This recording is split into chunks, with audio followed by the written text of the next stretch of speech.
Iwe ndiye anonzi Hanaye ari kukufonera mufono. Hani uyu ari kufona ndadaira kare.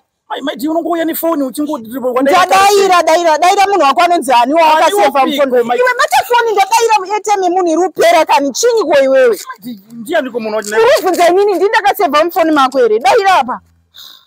Asi maiti ita halo. Ndaida kuziva kuti nezuro makanakirwa here. Iwe pindura zvekutaura kuti nezuro wakanakirwa here. Pindura zvekutaura nemunhu uyu. Asi nezuro wakanakirwa here. Handizvo zvaari kubvunza here munhu.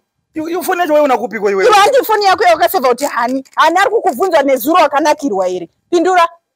Maiti iwe foni yenyu ini nani? Pindura. Halo. Handiti maiti dhauta nezuro. Anonzwa kuti makanakirwa here. Baba Dio usaite kungoshandisika ngosvika ziya Hani wako wakaisa mufoni mani. Calm down maiti chiko iwe. Taura nemunhu wako.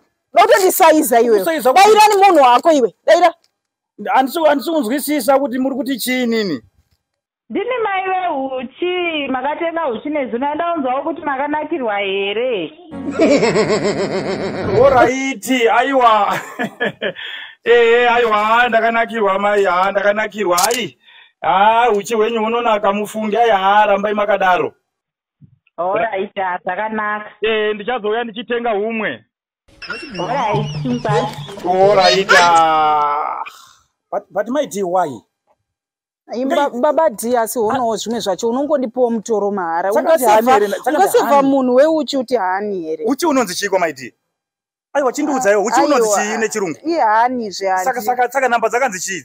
Hanizve. Hani here kana dzakanzi Hani? Hani. Ndaverenga ndichidhonza wedhi racho ti Hani. Waverenga uchidhonza kuti unongoisa hasha nepasingadi hasha maiti. Sorry Baba Di.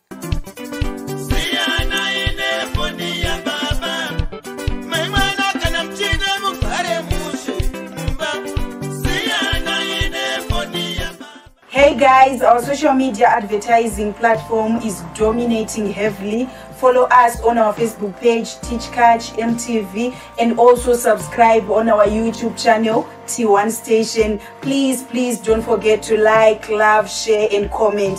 You will also get inspired dramas. Thank you very much. We love you all.